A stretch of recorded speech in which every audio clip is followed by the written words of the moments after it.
शुरू करते हैं।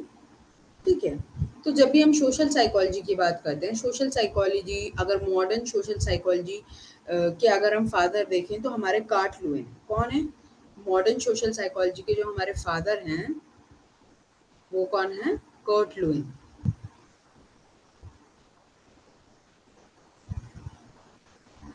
मॉडर्न सोशल साइकोलॉजी के फादर। और अगर हम सोशल साइकोलॉजी की शुरुआत की बात करें तो शुरुआत कहीं न कहीं आपकी जो इंस्टिंक्ट थ्योरी है एमसी डॉगल्स ने दी थी, तो वहाँ से शुरुआत होती है। जब भी हम सोशल साइकोलॉजी की बात करते हैं तो ये 1930 में इमर्ज हुआ था, जहाँ पे कहीं न कहीं ह्यूमन बिहेवियर कैसे इन्फ्लुएंस होता है in the presence of other, मतलब दूसरों की प्रेजेंस की वजह से कैसे हमारा जो बिहेवियर वो इन्फ्लुएंस होता है, कैसे हम यहाँ पे स्टडी करते हैं इंडिविजुअल के बिहेवियर को with in a group. Group में कोई इंसान रहता है तो कैसे उसके बिहेवियर पे बिहेवियर इन्फ्लुएंस होता है। सोसाइटी को एज अ होल यहाँ पे स्टडी किया जाता है। ठीक है, they examine the effect of social organisation on individual, कि कैसे जब हम एक ग्रुप का हिस्सा होते हैं तो हमारा बिहेवियर अलग होता है in comparison to when we are performing something individual. जब भी हम अकेले होते हैं तो हमारा बिहेवियर अलग होता है, और जब हम एक ग्रुप का हिस्सा होते हैं तो हमारा बिहेवियर अलग होता है। ठीक है, यहाँ पे अगर हम सोशल साइकोलॉजिस्ट की बात करें, ऑल्सो स्टडी, ये स्टडी करते हैं relationship between individual with in group, कि ग्रुप में हम रह के कैसा हमारा बिहेवियर है, और अगर हम बिटवीन डिफरेंट ग्रुप अगर अलग अलग ग्रुप्स को देखें तो उनका अलग बिहेवियर है। ठीक है, this introduce a new setback, मतलब नए नए जो टॉपिक्स अगर हम पढ़ रहे हैं सोशल साइकोलॉजी में, तो ग्रुप डायनेमिक्स की बात हुई, एटीट्यूड को स्टडी किया गया, सोशल कॉन्फ्लिक्ट्स को स्टडी किया गया, कंफर्मिटी, ओबीडियंस और सोशल चेंज, इन सारी चीज़ों को हमने स्टडी किया। सबसे पहली थ्योरी हमारी एनसी डॉगल्स की थी, इंस्टिंक्ट थ्योरी।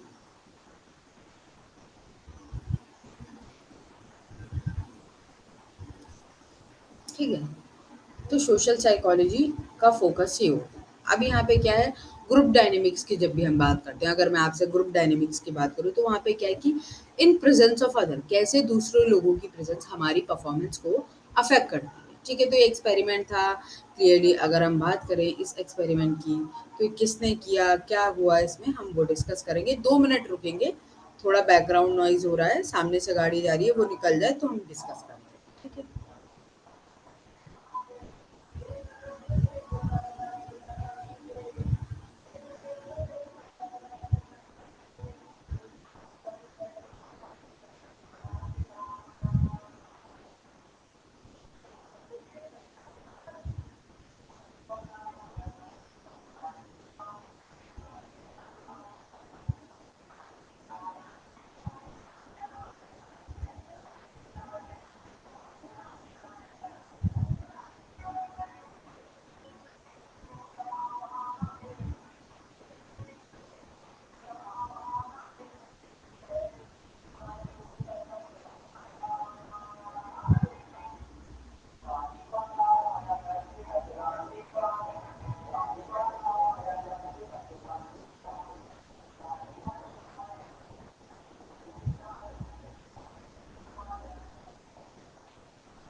हुँ। तो चलिए हम किसकी बात कर रहे थे? ग्रुप डायनामिक्स की बात कर रहे थे। ग्रुप डायनामिक्स डायनामिक्स में मैंने आपसे बोला कि कैसे इन प्रेज़ेंस ऑफ अदर दूसरों की प्रेज़ेंस जो है हमारी परफ़ॉर्मेंस को अफ़ेक्ट करती है। तो शुरुआत करें तो नॉर्मन टिपलेट थे, नॉर्मन टिपलेट ने इस पे एक्सपेरिमेंट किया था। ठीक है, फिर फर्दर इसी को किसने एक्सपेंड किया था? आपके रॉबर्ट ज़िंज़ैक। ठीक है, तो अगर हम बात करें तो नॉर्मन टिपलेट ने क्या स्टडी की थी? उन्होंने स्टडी की थी कि जो आपके एथलीट्स हैं, जो ओलंपिक में कंपटीशन कर रहे हैं तो उनकी परफॉर्मेंस जब भी वो ऑडियंस के सामने परफॉर्म कर रहे हैं या फिर किसी की प्रेजेंस के सामने वो परफॉर्म कर रहे हैं। ठीक है, लोगों के सामने जब भी वो परफॉर्म कर रहे हैं तो उनकी जो परफॉर्मेंस है उसमें इम्प्रूवमेंट है in comparison to when they are performing alone. ठीक है, तो इस इफेक्ट को क्या कहते हैं? This effect is known as social facilitation. इस इफेक्ट को हम क्या कहते हैं? Social facilitation.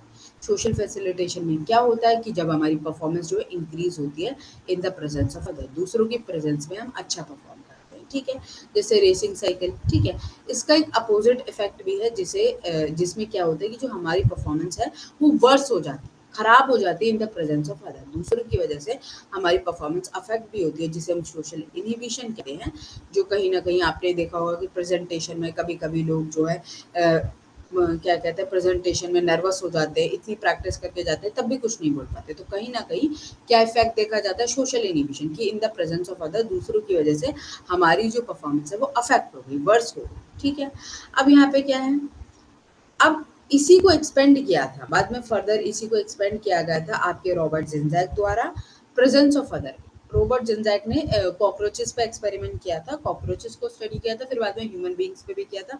इन्होंने बोला कैसे जो हमारा बिहेवियर है वो कैसे हमारी परफॉर्मेंस का फैसिलिटेशन इनहिबिशन होता है, हम उसको समझने की कोशिश करते हैं। तो इन्होंने बोला पहली बात तो प्रेजेंस ऑफ अदर, दूसरों की वजह से अराउजल होता है कि हम अराउज फील करते हैं, एक एवोल्यूशन एप्रीहेंशन जो है वो हम एक्सपीरियंस करते हैं। क्या एक्सपीरियंस होता है, एवोल्यूशन एप्रीहेंशन। ठीक है, फिर जो हमारा डोमिनेंट रिस्पॉन्स है, सपोज कीजिए आपने एक रिस्पॉन्स है जिसकी बहुत प्रैक्टिस की है, जिसे आप बहुत बार कर चुके हैं, पहली बार नहीं किया है। ठीक है, तो जो डोमिनेंट रिस्पॉन्स है वो कहीं ना कहीं करेक्ट होगा, जिस वजह से जो हमारी परफॉर्मेंस है वो इंक्रीज होगी, सोशल फैसिलिटेशन होगा। ठीक है,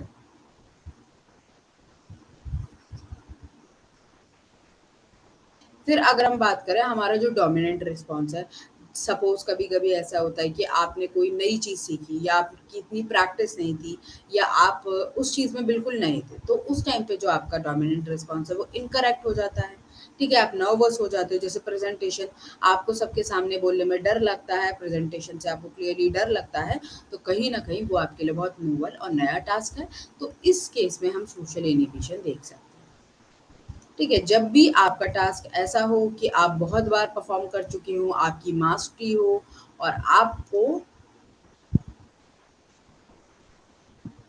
आप पहली बार नहीं बहुत बहुत बार कर चुके हो सेम टास्क को, तो कहीं ना कहीं जो डोमिनेट रिस्पॉन्स है वो आपके करेक्ट होते हो, सोशल फैसिलिटेशन आप एक्सपीरियंस करते हैं। Some time there is a task जो नोवल होता है, जिसकी आपने इतनी प्रैक्टिस नहीं करी और आप थोड़ा नर्वस होते हैं, जिस वजह से आपका जो डोमिनेंट रिस्पॉन्स है वो गड़बड़ हो जाता है और जिस वजह से हम सोशल इनहिबिशन देखते हैं। तो ये रॉबर्ट जिंजाक ने इस फिनोमेना के पीछे क्या रीज़न है, किस वजह से होता है, उसको पूरी तरीके से एक्सप्लेन किया।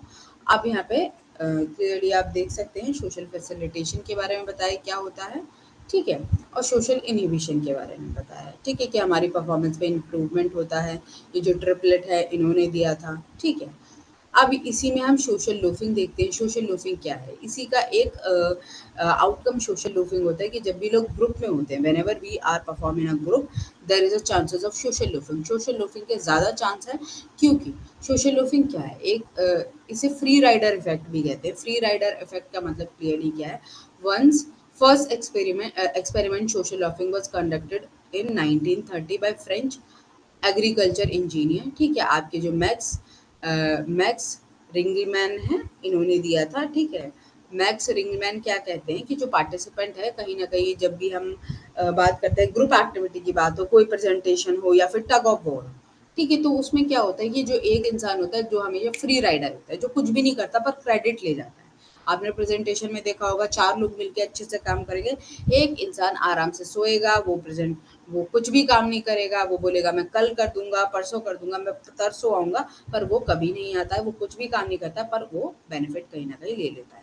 तो यहाँ पे क्या होता है, जब भी हम ग्रुप में होते हैं तो हमारा जो एफर्ट होता है वो कहीं ना कहीं रिड्यूस होता है, ग्रुप में कहीं ना कहीं हम अपना जो है बेस्ट नहीं देते। He found that when we are part of a group, people made less effort than when they are work individually. जब इंसान अकेले में जब उनको काम करना होता है, इंडिविजुअली काम करना होता है, तो उनका एफर्ट जो है वो ज़्यादा होता है इन कंपैरिजन टू जब उनको ग्रुप में काम करना है। ठीक है, यहाँ पे क्लियरली देखा गया टग ऑफ वॉर में कि जो लोग यहाँ से अगर 3 थे और यहाँ से अगर 4 लोग थे, तो कहीं न कहीं जो एफर्ट है, जब भी आप देख रहे हैं, अगर अकेला इंसान है तो ज़्यादा एफर्ट है, फिर 2 लोग हो रहे हैं तो कम हो जा रहा है। जितने ज़्यादा लोग बढ़ते हैं उतना एफर्ट जो है वो हमारा रिड्यूस हो जाता है। ठीक है, जैसे मैंने अभी आपको ये बताया। ठीक है, क्लियरली प्रेजेंस ऑफ अदर क्या है, individual effort evaluated, individual effort not evaluated. ठीक है, एवैल्यूएशन एप्रीहेंशन किस किस सिचुएशन में किस तरीके से होती हैं चीज़ें। ठीक है,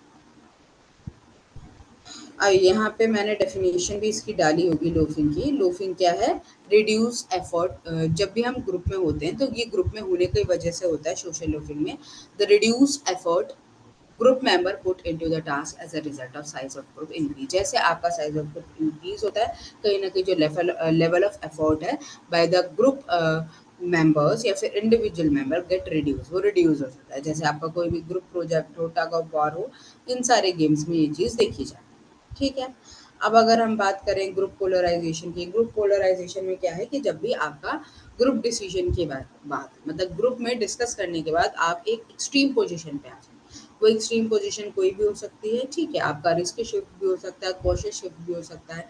तो ग्रुप पोलराइजेशन की वजह से जो इंसान है जो कहीं ना कहीं मिड में होता है वो हमेशा एक्सट्रीम ओपिनियन पे आ जाता है। ठीक है, जब भी डिसीजन मेकिंग होती है, जैसे अगर आपको कोई करियर के बारे में चूज़ना है, तो या तो आप बिल्कुल एक्सट्रीम पे हो जाते हैं कि यही करना है, आज ही करना है, या फिर आप बिल्कुल कॉशियस शिफ्ट करते हैं कि बिल्कुल कभी नहीं करना है ये तो एग्ज़ाम कभी नहीं देना, ये करियर कभी भी नहीं चुनना। जैसे मैंने आपको शादी का एग्ज़ाम्पल भी दिया था कि पेरेंट्स या चाचा जो घर में जैसे मतलब बड़े ताऊ या ताई आए हैं, तो उनकी बात सुन के पेरेंट्स इतने ज़्यादा रिस्की शिफ्ट ले लेते हैं कि आज ही लड़के को देख लेते हैं, आज ही बात करते हैं, आज ही शादी करेंगे, या फिर बिल्कुल कॉशियस शिफ्ट लेते हैं अगर मामा मामी आ जाए तो नहीं नहीं बिल्कुल शादी नहीं करनी, अब तो कभी नहीं करनी, पढ़ाई करो, पढ़ाई के अलावा कुछ नहीं करना।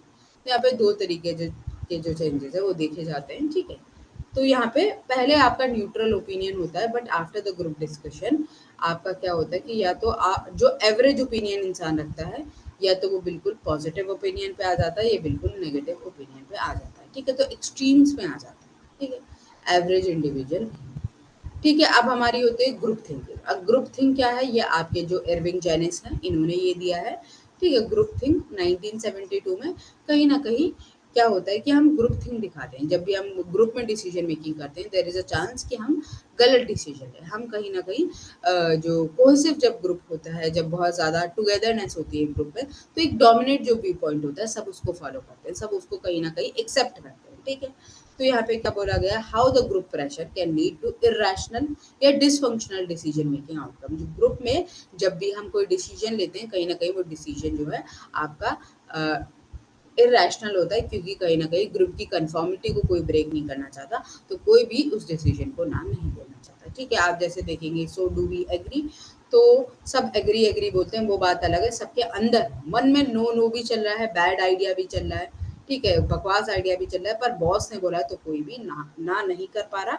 तो ग्रुप थिंकिंग फिनोमेना में क्या है, where people tend to conform the group decision and avoid feeling of outcast. मतलब वो अलग से दिखना नहीं चाहते, वो नहीं चाहते कि वो अलग से दिखे कि उन्होंने रिजेक्ट कर दिया, तो वो कहीं ना कहीं ग्रुप जो ओपिनियन है उसी को कंफर्म कर लेते हैं। तो इससे बहुत ज़्यादा ही डिसफंक्शनल या आपके जो बेकार डिसीजन है वो बनते हैं। ठीक है, क्या कारण हो सकता है, कारण ये हो सकता है इल्यूजन ऑफ इनवर्नेबिलिटी।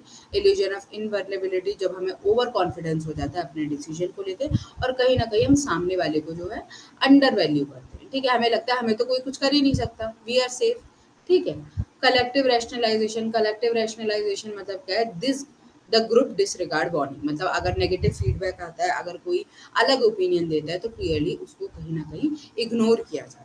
ठीक है, बिलीफ इन इनहेरेंट मोरालिटी, जो आपस में जो मोरालिटी है ग्रुप का, अपना जो क्या कहते हैं अपना जो एक मेंबर्स में बिलीव देयर कॉज और डिसीजन इज मोरली सुपीरियर। जब उनको लगता है कि उनका जो डिसीजन है वो मोरली बहुत सुपीरियर है, बिल्कुल सही है, जो एथिकल कंसर्न है वो उस पर ध्यान देता है।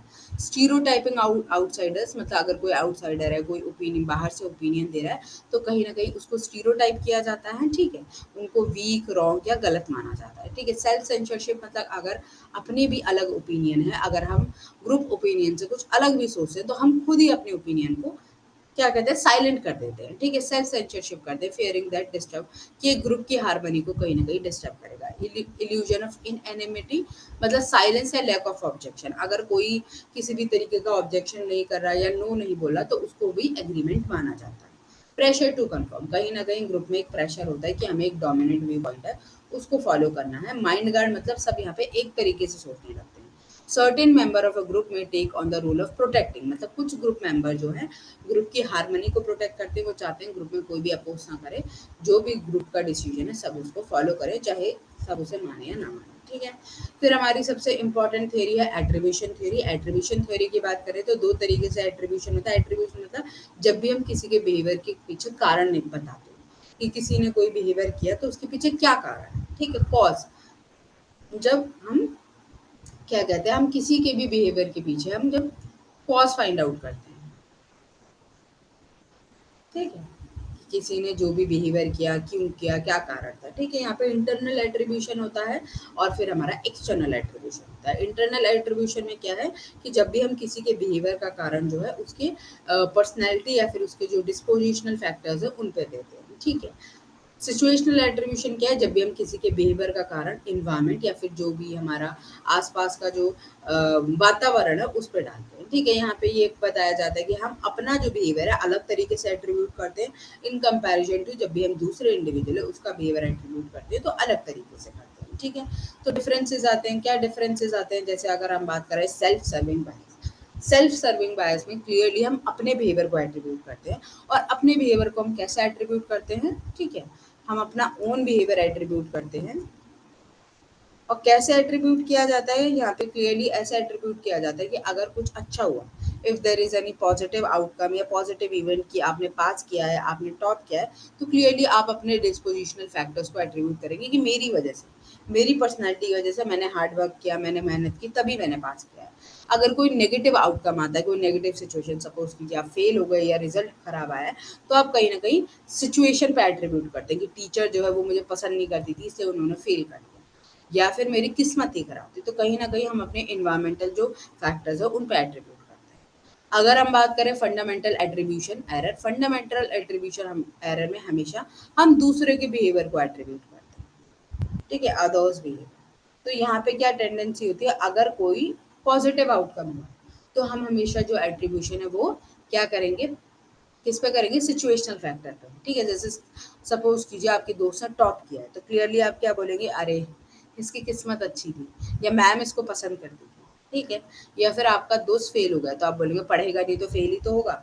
तो उसकी हम क्या करते हैं, जब भी नेगेटिव आउटकम होता है तो उसकी जो सिचुएशनल फैक्टर जो इन्वायरमेंट है उसको हम एट्रीब्यूट करते हैं। और जब भी कुछ अच्छा होता है कब जब भी कुछ अच्छा होता है तो सिचुएशन फैक्टर, और जब भी कुछ बेकार होता है जैसे फेल हो गया या फिर एग्जाम अच्छे से नहीं कर पाए तो हम उसकी जो पर्सनैलिटी है, जो उसके डिस्पोजिशनल फैक्टर है, उसको एट्रीब्यूट करते हैं, ठीक है।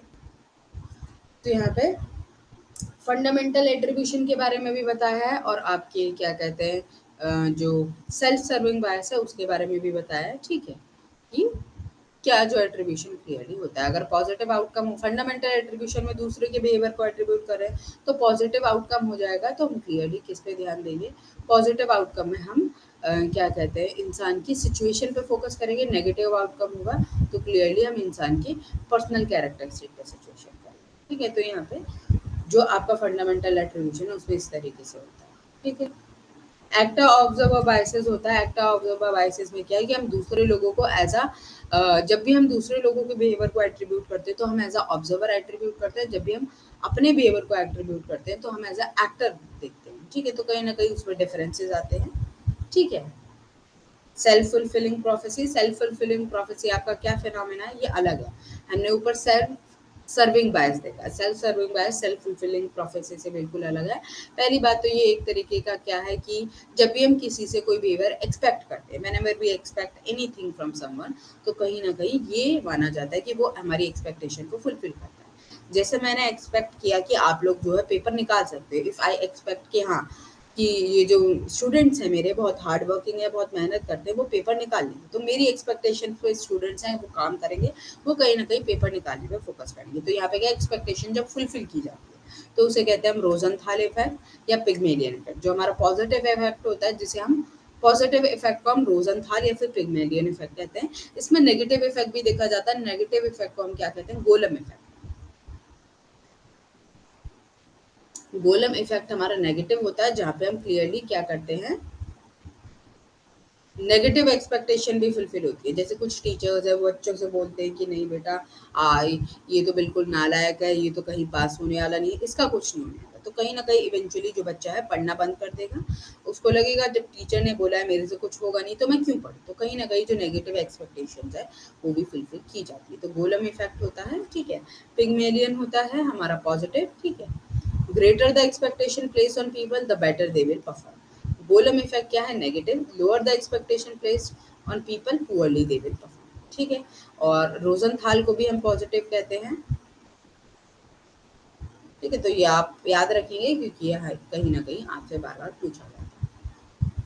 अब है हमारा जिम्बार्डो का एक्सपेरिमेंट, जिम्बार्डो का प्रिजन स्टडी, ये बहुत इंपॉर्टेंट है। स्टैनफोर्ड प्रिजन एक्सपेरिमेंट है जो आपके जिम्बार्डो ने किया था। क्लियरली ये बहुत ज़्यादा ही कंट्रोवर्शियल एक्सपेरिमेंट है। क्यों ये कंट्रोवर्शियल है, बहुत ज़्यादा इसके लिए विवाद क्यों हुआ था, क्योंकि ये इथिकली वेरी रॉन्ग एक्सपेरिमेंट है। यहाँ कहीं ना कहीं स्टूडेंट्स को लिया गया था और जो मेंटली हेल्दी स्टूडेंट्स स्टेबल थे, और एक्सपेरिमेंट के बाद उनकी जो हालत है वो बिल्कुल अनस्टेबल हो गई।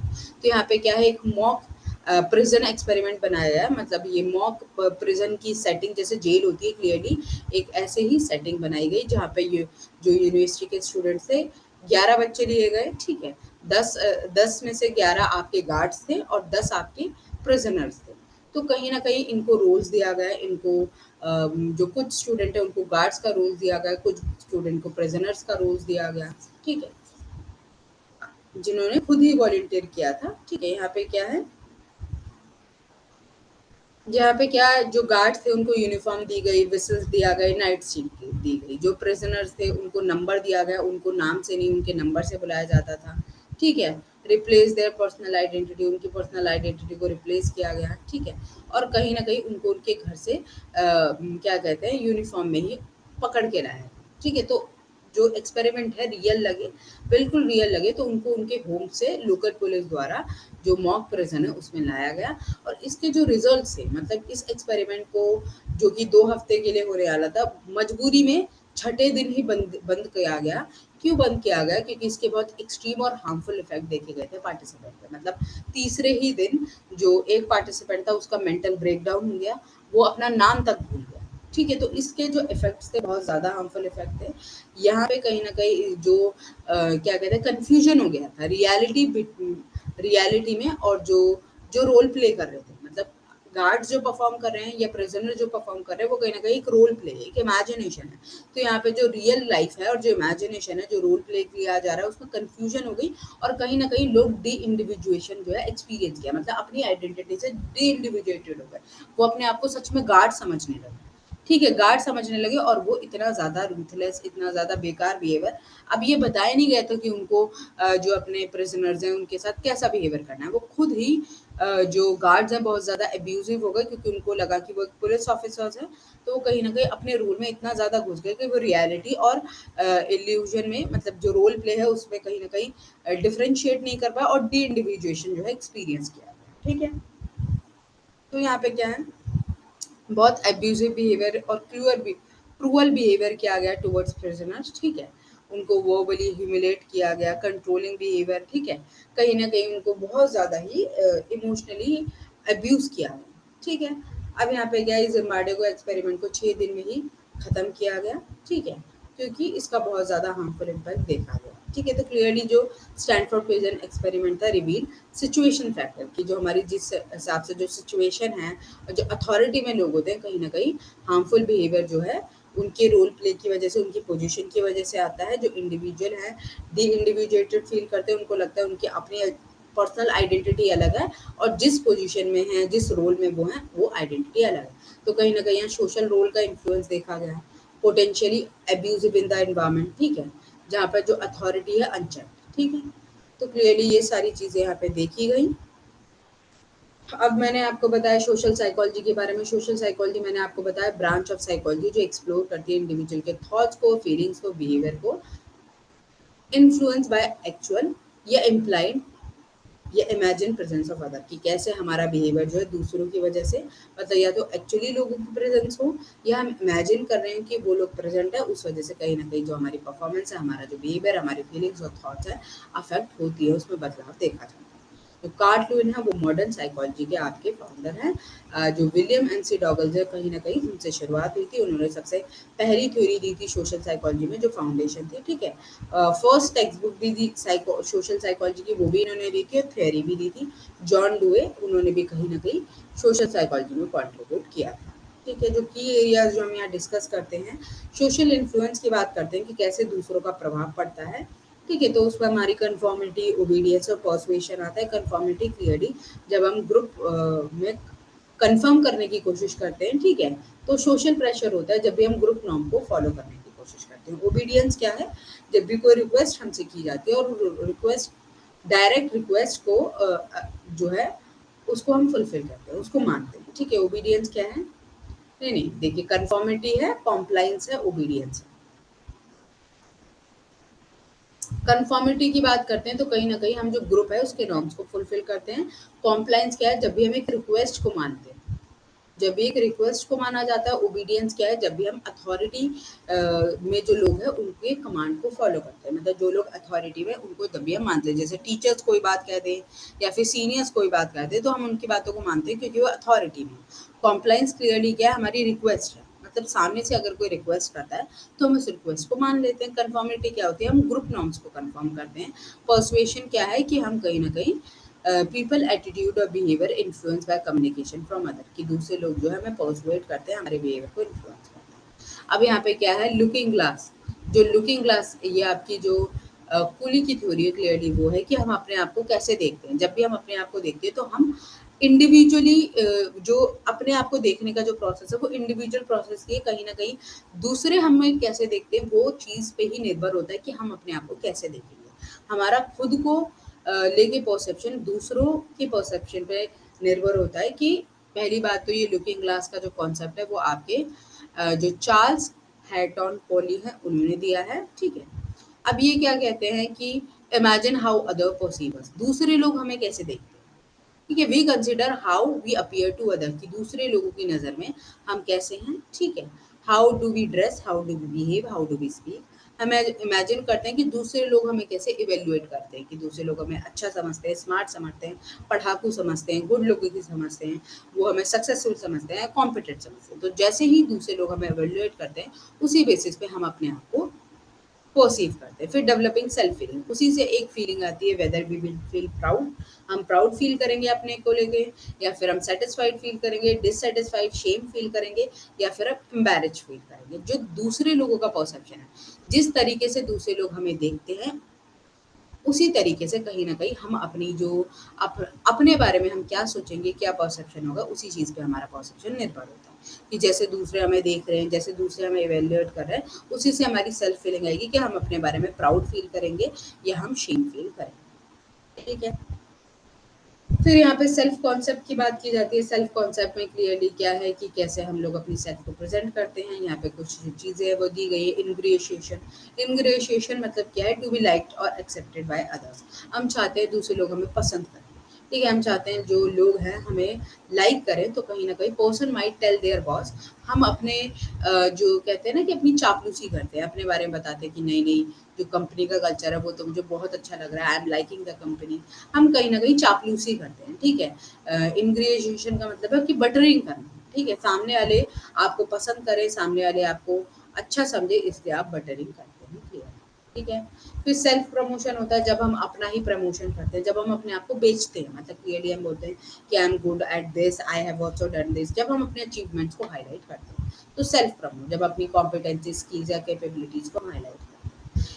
इंटिमिडिएशन, इंटिमिडिएशन मतलब सामने वाले को डराना, ठीक है। हम चाहते हैं कि सामने वाले हमारी इज्जत करें, तो इसलिए कहीं न कहीं हम उन्हें डराने की कोशिश करते हैं, ठीक है। जब हमें अपनी पावर दिखानी होती है, अपनी अथॉरिटी दिखानी होती है, तो हम थोड़ा-सा असर्टिव होते हैं, थोड़ा-सा एग्रेसिवली हम बिहेव करते हैं, ठीक है।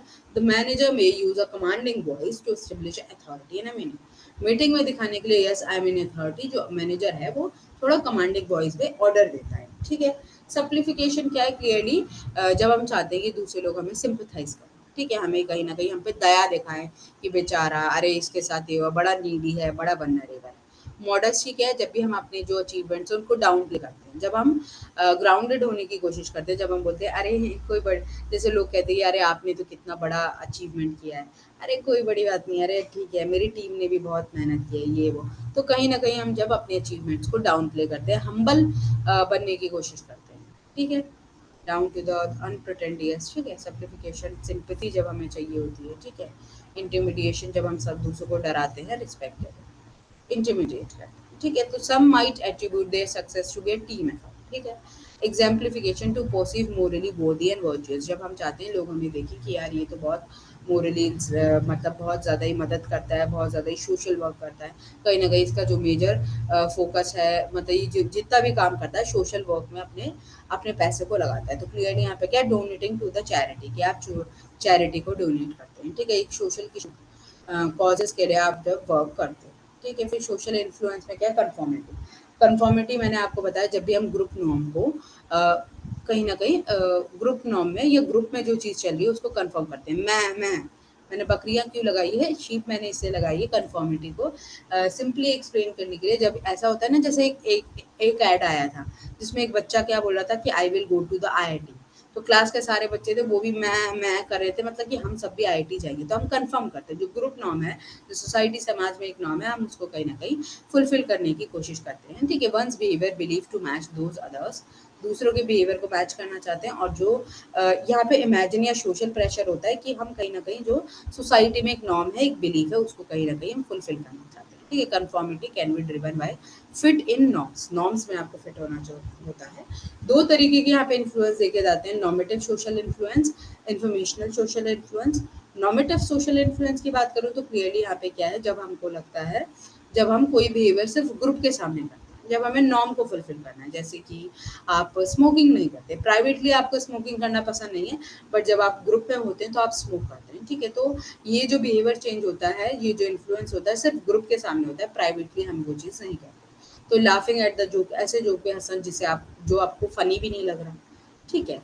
इन्फॉर्मेशनल सोशल इन्फ्लुएंस क्या होता है? इन्फॉर्मेशनल सोशल इन्फ्लुएंस क्लियरली हमारा होता है कि जब हमको लगता है कि ग्रुप हमसे बेहतर जानता है, जब हमें लगता है ग्रुप को जो नॉलेज है वो हमसे ज़्यादा है, तो हम कहीं ना कहीं कंफर्म करते हैं ग्रुप में को। जैसे हमें लगता है कि जो ग्रुप है वो लाइब्रेरी ज्वाइन कर रहा है, ठीक है? पढ़ाई, मतलब एग्जाम आ रहा है तो सबने लाइब्रेरी ज्वाइन किया, सब लाइब्रेरी में जाके पढ़ाई करते हैं, तो आपको लगता है ये चीज़ बेहद अच्छी है, मुझे लगता है मुझे भी फॉलो करनी चाहिए। तो यहाँ पे क्या है, हम ऐसा नहीं है सिर्फ ग्रुप की प्रेजेंस में वो बिहेवियर दिखा रहे हैं, ग्रुप की एब्सेंस में भी हम ये बिहेवियर दिखाते हैं, क्योंकि हमें लगता है जो ग्रुप है वो हमसे मोर नॉलेजेबल है, उसको ज़्यादा नॉलेज है इस चीज़ में, ठीक है?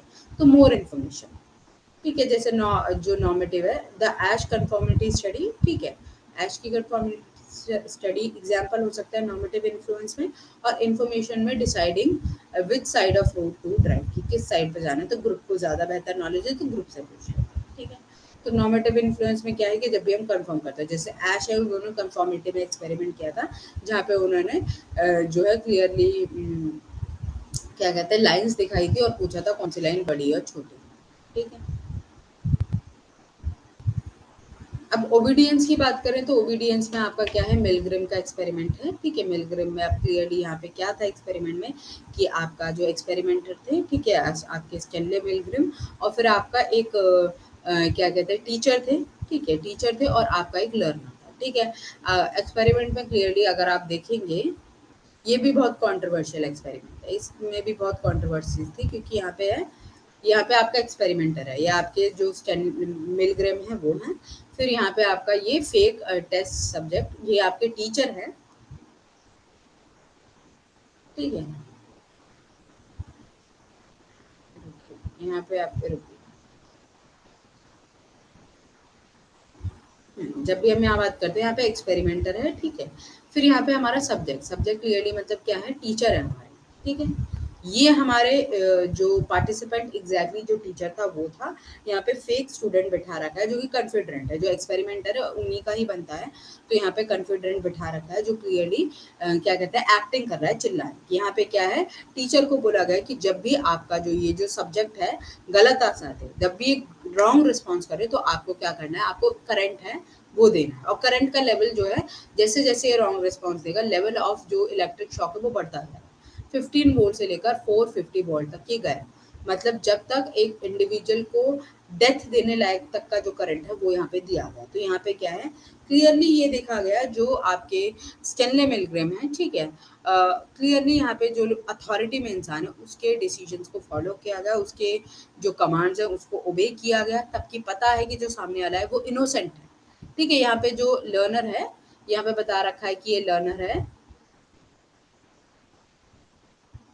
और ये टीचर है, तब की सच में तो ये आपके पार्टिसिपेंट हैं और ये आपके फेक कॉन्फिडेंट हैं। यहाँ पे इनको बताया गया है कि जब भी ये गलत रिस्पॉन्स देगा तो आपको जो इलेक्ट्रिक शॉक है वो कहीं न कहीं बढ़ाना है, ठीक है? और ये जो मिलग्राम है वो क्लियरली इनको इंस्ट्रक्ट कर रहे हैं, ठीक है? जब भी इनकरेक्ट आंसर दें आप इलेक्ट्रिक शॉक बढ़ा के दो। तो यहाँ पे क्या है, लोग ना चाहते हुए भी आप उनको पता है सामने एक इनोसेंट इंसान है, पर वो अथॉरिटी में कोई इंसान अच्छा खासा है तो वो ओबे करते हैं। और ओबे क्या कहते हैं, जो ओबेइंग बिहेवियर, जो ओबीडियंस है वो इस लेवल पे देखा जाता है कि 50% ऑफ द पीपल जो है वो इस लेवल का करंट देते हैं कि सामने वाला इंडिविजुअल जो वो मर सकता है।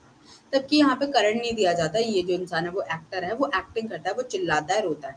अब यहाँ पे जो एक्सपेरिमेंटर है उसको पार्टिसिपेंट दिख तो नहीं रहा, पर उसको उसकी आवाज़ें क्लियरली आ रही हैं, उसको चीखें सुनाई दे रही हैं, ठीक है?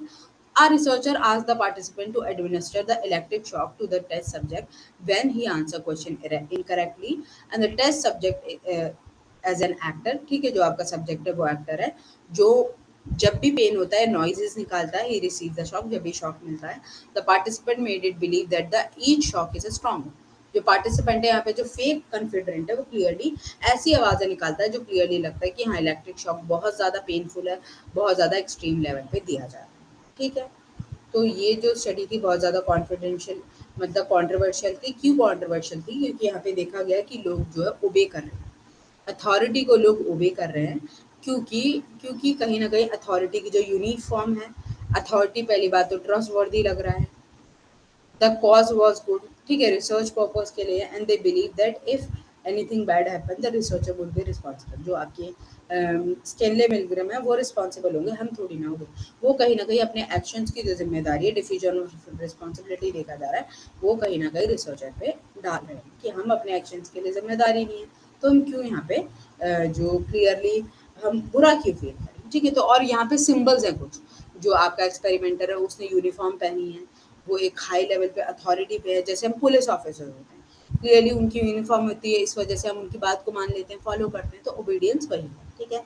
अब यहाँ पे प्रेशर बताया गया है कि किस में कम प्रेशर होता है, किस में कम नहीं, ठीक है? सबसे एक्सट्रीम प्रेशर आपका ओबीडियंस में होता है, क्योंकि यहाँ पे आपसे जो डिमांड है वो आपको फुलफिल करनी होती है, ठीक है? क्योंकि आपसे आपको कमांड किया जाता है, कोई रिक्वेस्ट नहीं होती, कमांड किया जाता है। फिर आपका सबसे कम जो आपका प्रेशर होता है वो कन्फर्मिटी में होता है, क्योंकि ग्रुप नॉर्म है, आपको फॉलो करना है नहीं फॉलो करना है वो आपकी मर्जी है, ठीक है? ये 6 प्रिंसिपल्स हैं जो आपके पर्सुएशन पे, ये आपके डॉक्टर रॉबर्ट कैलेडी थी, इन्होंने दिए थे, ठीक है? यहाँ पे क्लियरली क्या बोला जा रहा है, रेसिप्रोसिटी की बात की जा रही है कि अगर कोई हमें कोई चीज़ देता है तो हम उसको कहीं न कहीं रिटर्न में रेसिप्रोसिटी दिखाते हैं। अगर आप मेरी मदद करेंगे, मैं भी आपकी मदद करूँगी, ठीक है? तो क्लियरली रेसिप्रोसिटी दिखाई जाती है। कमिटमेंट क्या है? Desire to maintain consistently and what you have already said और डन, कि पहले अगर आप किसी की मदद कर चुके हैं तो आप दोबारा भी मदद करने में कतराते नहीं हैं, आपको लगता है कि ठीक है, हाँ, ठीक है, आप पहले भी कर चुके हैं तो दोबारा कर देंगे, क्या हो जाएगा? Social proof. जब हम कोई बिहेवियर प्रेशर में करते हैं, हम प्रूफ करने के लिए, जैसे हम बोलते हैं कि हमें जो है दूसरों की मदद करना, हेल्प करना बहुत अच्छा लगता है, तो सामने से अगर कोई सोशल वर्क के लिए, चैरिटी के लिए बोले, तो हम प्रूव करने के लिए वो बिहेवियर दिखाते हैं, ठीक है? लाइकिंग क्या है? Desire to agree with the people who resemble you और शेयर द सेम वैल्यू। जिन लोगों को हम पसंद करते हैं, कहीं न कहीं हम उनको कहीं न कहीं उनके ओपिनियन हमारे लिए ज़रूरी होते हैं, ठीक है? अथॉरिटी, जो लोग अथॉरिटी में हैं, उनके पास लैब कोट होता है, यूनिफ़ॉर्म होती है, पावर होती है, तो कहीं न कहीं हम उनके बात को मानते हैं। स्कैरसिटी मतलब जब चीज़ें स्कैर होती हैं, तब कहीं न कहीं हम ज़्यादा उनके लिए चीज़ों को लेके सीरियस होते हैं, ठीक है? जैसे अगर कोई भी चीज़ खत्म हो रही है, तो हम ज़्यादा चांसेस होंगे कि हम उसको क्लियरली अप्रोच करें, ठीक है? कुछ यहाँ पे टेक्निक्स होती है, जैसे foot in the door technique है और door in the face. Foot in the door क्या है कि पहले आपने एक कदम लगाया, जैसे ही कदम रखने के बाद फिर आपने पूरा गेट खोल दिया। तो फुट इन द डे क्या है कि आपने पहले छोटी रिक्वेस्ट करी, छोटी रिक्वेस्ट आपकी मान ली तो आपने बड़ी रिक्वेस्ट करी। फिर डोर इन द फेस है, डोर इन द फेस में आपने एक पहले बड़ी रिक्वेस्ट करी, वो मना कर दी तो आपने एक छोटी रिक्वेस्ट करी, जो इवेंचुअली आपकी रियल रिक्वेस्ट थी, ठीक है? तो door in the face technique होती है। स्कैरसिटी मैंने आपको बताया कि जब भी चीज़ों की कमी होती है तो हम जो है उस पर ज़्यादा ध्यान देते हैं, ठीक है? लो बॉल टेक्निक क्या होती है?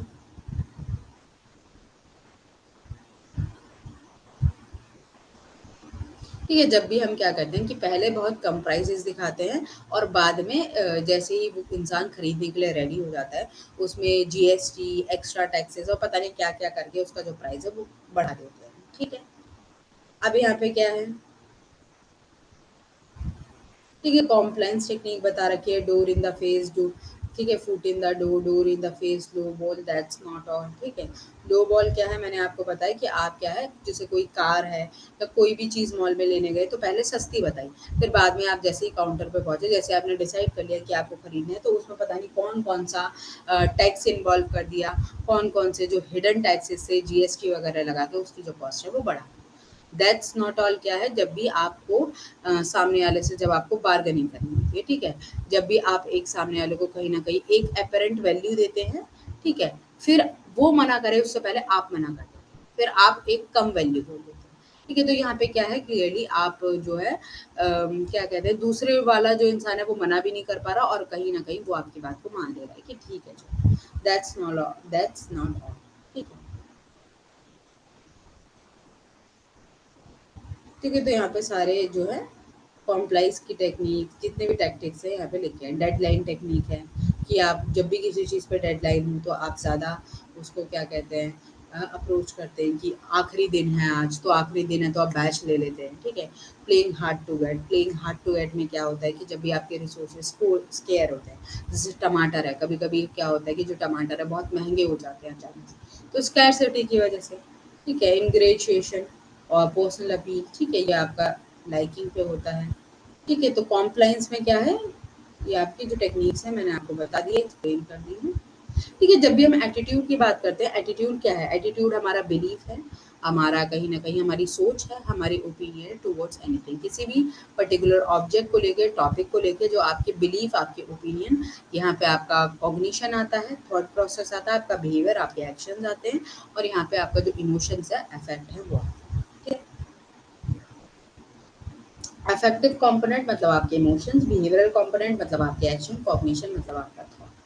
क्लियरली एटीट्यूड क्या है, design define the way in which we perceive the world around us, जो हमारे आसपास जो वर्ल्ड है उसको जैसे हम परसीव करते हैं, हमारा स्टेट ऑफ माइंड, हमारे ओपिनियन, हमारे व्यूज ऑन पर्टिकुलर टॉपिक या फिर किसी भी एटीट्यूड टुवर्ड्स आउटकम। ठीक है, बिलीफ क्या है, बिलीफ हमारा कॉग्निटिव कंपोनेंट होता है एटीट्यूड का, जब भी हम, जो हमारी सोच होती है कि हमारा जो बिलीफ इन गॉड, हम भगवान पे भरोसा रखते हैं, ठीक है, तो हमारा कॉग्निटिव कंपोनेंट, हमारी सोच क्या है, वैल्यूज क्या है, वैल्यूज हमारे क्या है, एथिकल वे कि मोरली, जब भी हम शुड और ऑड की बात करते हैं, क्या चीज़ सही है हमारे लिए, क्या चीज़ गलत है। ठीक है, अब यहाँ पे फिट साइडर का मॉडल है। ठीक है, सब हम देखेंगे, 2 सेकेंड रुकते हैं फिर हम कंटिन्यू करते हैं। ठीक है,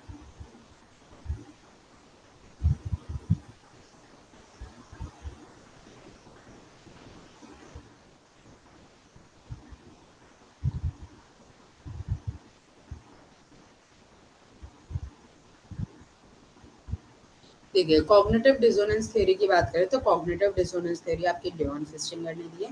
यहाँ पे कहीं न कहीं 2 अलग कॉग्निशन होते हैं। यहाँ हमारे कॉग्निशन और बिहेवियर में कहीं न कहीं डिफरेंस देखा जाता है। जैसे एक इंसान है वो बोलता है कि smoking is injurious to health, और सेम पॉइंट पे ये भी बोलता है आई लाइक टू स्मोक। तो कहीं न कहीं 2 कॉग्निशन है जो कहीं न कहीं कॉन्ट्राडिक्टरी है। तो कहीं न कहीं ये जो है आपके लिए अनकंफर्टेबल फीलिंग लाएँगे, एंग्ज़ायटी क्रिएट करेंगे। तो इस एंग्ज़ायटी से बचने के लिए, अनकंफर्टेबल फीलिंग से बचने के लिए आपको या तो अपने कॉग्निशन में चेंज करना है या फिर आपको अपनी जो व्यवहार है, बिहेवियर है उसमें चेंज करना है। ठीक है, तो बैलेंस होना चाहिए। ठीक है, डिसोनेंस कहीं न कहीं आपका अनकंफर्टेबल फीलिंग है, जो डिस्कम्फर्ट है वो लाती है। ठीक है, फिट्ज़साइडर की थ्योरी बात करें तो फिट्ज़साइडर ने आपका क्या दिया, एक बैलेंस थ्योरी दी है जिसमें आपका ट्रायंगल होता है, जिसमें हम देखते हैं, ठीक है, यहाँ पे आपकी सिचुएशंस है। ठीक है, ये मैंने बहुत बार भी एक्सप्लेन किया है। मैंने यहाँ पे कंडीशंस डाली थी टेबल पे, हाँ। यहाँ पे ये बैलेंस की कंडीशन है, ठीक है, इम्बैलेंस की कंडीशन है। कौन-कौन सी कंडीशन में बैलेंस होता है, किसमें इम्बैलेंस होता है कि अगर क्या कहते हैं, एक दोस्त है, ठीक है, और मैं हूँ, मेरा दोस्त है, ठीक है, और हमारा एटीट्यूड एक पर्टिकुलर चीज़ को लेके स्टडी किया जा रहा है। सपोज़ कीजिए किसी खाने की चीज़ को लेके, जंक फूड, जैसे मुझे जंक फूड बहुत पसंद है, पर मेरे दोस्त को जंक फूड नहीं पसंद, तो कहीं न कहीं इम्बैलेंस है कि जो मैं हूँ, ठीक है, कहीं न कहीं यहाँ पे रिलेशन देखा जाता है, जैसे पी और ओ, पी और ओ बहुत अच्छे दोस्त हैं, ठीक है? जो ओ है उसको जंक फूड पसंद है, पी को भी जंक फूड पसंद है। तो क्लियरली हमारा क्या है, बैलेंस सिचुएशन है। इम्बैलेंस सिचुएशन क्या होगी, जब पी और ओ है, बहुत पी और ओ में लड़ाई हो गई किसी बात को लेके। जो ओ है उसको जंक फूड नहीं पसंद पर पी को जंक फूड पसंद है, तो कहीं ना कहीं ये भी बैलेंस की सिचुएशन, चलो लड़ाई हो गई कोई बात नहीं। इम्बैलेंस यहाँ पे देखिए, सारे इम्बैलेंस की सिचुएशन, यहाँ पे सारे बैलेंस। किस किस सिचुएशन में बैलेंस है इम्बैलेंस। अब यहाँ पे क्या है, पी और ओ बहुत अच्छे दोस्त हैं, ठीक है, पी और ओ अच्छे दोस्त हैं। अब यहाँ पे क्या है, जो ओ है उसको जंक फूड पसंद है पर पी को जंक फूड नहीं पसंद, तो अनबैलेंस है। तो क्लियरली यहाँ पे सिचुएशन जो है ये बताई गई है, ठीक है। यहाँ पे मैंने एक्सप्लेन भी किया है, पी आपका एक पर्सन होता है, सेल्फ कह सकते हैं आप खुद, वो अदर पर्सन आपका फ्रेंड, और एक्स आपका क्या है, कोई ऑब्जेक्ट या आइडिया जिसके टूवर्ड्स हम एटीट्यूड को देखते हैं। तो यहाँ पे बैलेंस होना चाहिए, ठीक है। और बैलेंस के लिए आपकी दो कंडीशंस होती हैं, क्या होती हैं, आप अपने दोस्त के साथ हमेशा एग्री करेंगे और अपने दुश्मन के साथ कभी एग्री नहीं करेंगे, ठीक है। तो ये क्या हो जाता है कि जो दोस्त है, अगर दोस्त कोई चीज पसंद करता है तो हमें भी वो चीज पसंद होनी चाहिए। पर अगर दुश्मन कोई चीज, जो दुश्मन का कोई अगर किसी चीज के टूवर्ड्स लाइकिंग है तो हम उसे एग्री नहीं कर सकते। हमेशा दोस्त को एग्री करो और हमेशा दुश्मन को डिसएग्री करो, ये इसका फंडा होता है बैलेंस का। तो इस तरीके से आप जितनी भी कंडीशन से देख सकते हैं, जैसे पी लाइक ओ, पी जो है ओ का फ्रेंड है और पी ओ को पसंद करता है, ओ को मूवी देखना पसंद है और पी को भी मूवी देखना पसंद है, तो बैलेंस है। इम्बैलेंस कब होगा, जब पी भी फ्रेंड है, पी जो है ओ को पसंद करता है, ओ को मूवी देखना पसंद है पर पी को मूवी देखना पसंद नहीं है, तो इम्बैलेंस होगा। तो कहीं ना कहीं आपसे जो है ये पूछा जा सकता है कि बैलेंस थ्योरी किसने दी है, तो आपको पता होना चाहिए फेटसाइडर ने दी है, ठीक है। यहाँ पे आपकी बैलेंस इम्बैलेंस की कंडीशंस भी हैं, ठीक है, ये हम पहले ही पढ़ चुके हैं, ठीक है। कोवेरिएशन मॉडल की बात करें, जो आपकी केली है इन्होंने दिया कोवेरिएशन मॉडल है, तो यहाँ तीन चीजें होती हैं, तो कंसिस्टेंसी, डिस्टिंक्टिवनेस और कॉन्सियसनेस, ठीक है। तो यहाँ पे कंसिस्टेंसी क्या है कि कितना बिहेवियर हमारा कंसिस्टेंट है, मतलब सिचुएशंस में हम कितना कंसिस्टेंटली बिहेव कर रहे हैं, कि मुझे अगर मैं अगर ऑनेस्ट हूँ तो मैं हर सिचुएशन में ऑनेस्ट रहूंगी, ये तो नहीं कि आज मैं ऑनेस्ट हूँ, ट्रूथफुल हूँ, कल मैं झूठ बोलने लगूँ, नहीं। कंसिस्टेंसी, हमारे बिहेवियर में कंसिस्टेंसी होती है, ठीक है। अगर मुझे आज क्या कहते हैं, अगर करेले की सब्जी नहीं पसंद तो कल भी नहीं पसंद होगी, ऐसा तो नहीं कोई डिफरेंस आ जाएगा। डिस्टिंक्टिवनेस मतलब जब सिचुएशन की वजह से, सिचुएशन में डिफरेंसेस होते हैं, इस वजह से हमारे बिहेवियर भी डिफर करता है, ठीक है।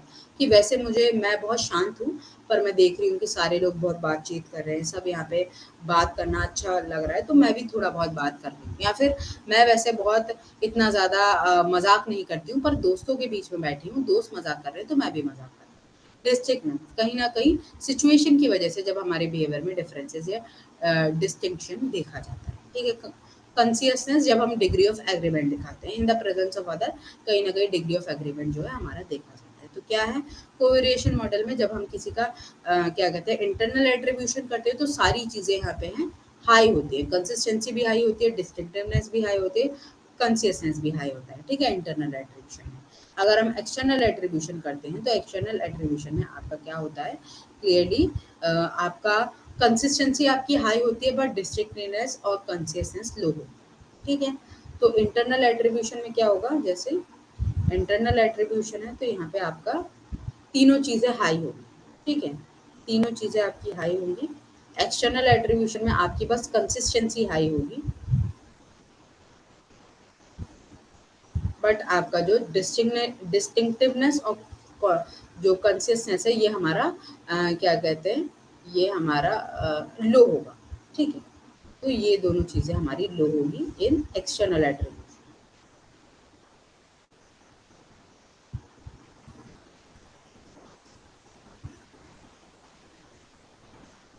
अब ये है इलेबोरेशन लाइक्लीहुड मॉडल, इसे और डिस्कस कर लेते हैं फिर हम क्लास को ओवर करेंगे, ठीक है।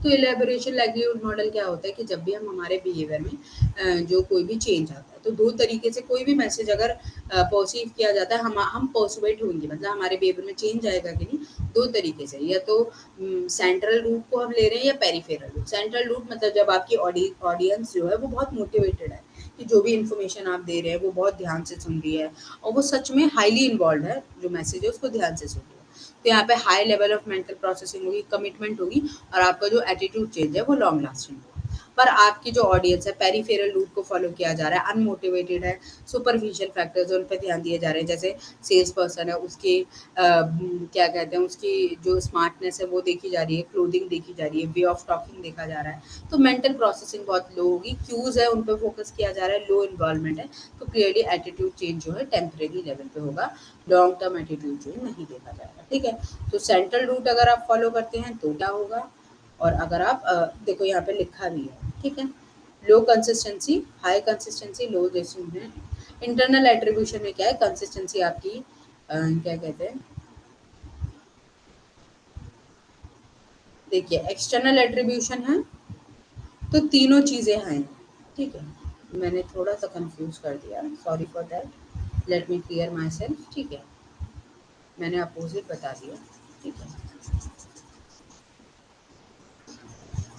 मैं क्लियर करती हूँ, करेक्ट करती हूँ, let me correct my self. ठीक है, यहाँ पे क्या किया गया है, यहाँ बताया गया है कि आपका जब इंटरनल एट्रीब्यूशन होता है तो क्लियरली इंटरनल एट्रीब्यूशन में आपकी जो क्या कहते हैं कंसिस्टेंसी है वो हाई होती है और कॉन्शियसनेस लो होता है और डिस्टिंक्टिवनेस भी लो होता है।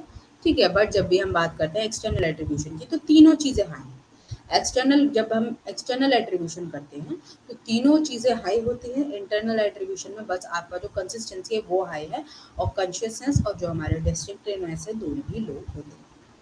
ठीक है, पेरिफेरल रूट की बात करते हैं तो ऑटोमेटिक लो एफर्ट्स होते हैं, लेस इन्वॉल्व सुपरफिशियल फैक्टर्स पे, अट्रैक्टिवनेस ऑफ द स्पीकर, इन सब चीज़ों पे ध्यान दिया जाता है। ठीक है, तो यहाँ आप पढ़ सकते हैं।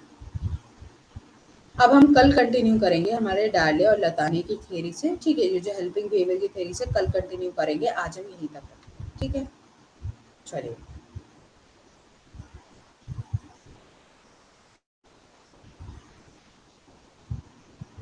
ओह इमरान, आप क्लास में थे, चीज़ें समझ आई आपको, जो भी चीज़ें मैंने डिस्कस की आपको समझ आई इमरान? आई होप क्लियर होंगी। ठीक है, अच्छा, आए थे जस्ट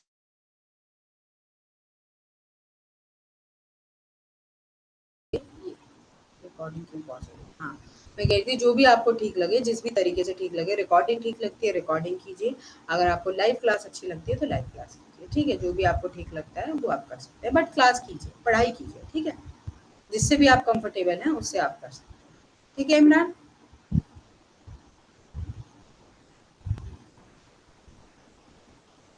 चलिए, तो अब हाँ, मैं क्लास को ओवर करती हूँ, पीडीएफ मैं आपको ये शेयर कर दूँगी, अभी शेयर कर दूँगी, आप इसे पढ़ सकते हैं, रिवाइज़ कर सकते हैं। ठीक है? सोशल साइकोलॉजी में बहुत मतलब इम्पोर्टेंट एक्सपेरिमेंट हैं, जो आज की क्लास में मैंने डिस्कस किए हैं, तो आप रिकॉर्डिंग भी कर सकते हो और आप जो पीडीएफ है उसको भी चेक कर सकते हैं। ठीक है? तो चलिए मैं क्लास को ओवर करती हूँ, पीडीएफ आपको शेयर करती हूँ। ठीक है, कुछ पूछना है इमरान? सब ओके है? क्लास को ओवर कर दूँ मैं फिर?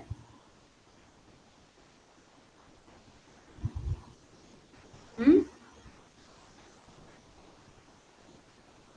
आई होप सब ओके होगा। ठीक है?